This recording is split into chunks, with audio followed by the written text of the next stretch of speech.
तर मित्रांनो, आता मी आहे कोकणामध्ये, महाडमध्ये, आणि मी तुम्हाला एक अनबिलिव्हेबल असं दृश्य दाखवणार आहे. आता जसं आपल्याला माहिती आहे, छत्रपती शिवाजी महाराजांचं वर्चस्व हे सगळीकडे होतं, पण जे दृश्य मी आता तुम्हाला दाखवतोय त्याच्यामध्ये महाराजांच्या चेहऱ्याचं पूर्णपणे आकृती ही पाहायला मिळते.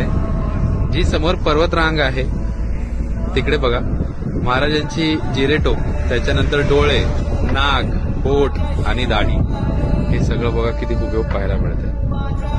तुमच्यापैकी किती जणांनी इकडे येऊन हा अनुभव घेतलाय हे नक्की मला कॉमेंट सेक्शन मध्ये सांगा. पण खरंच अंगावर काटे आणणारं दृश्य हे आज मी अनुभव करतोय इथे.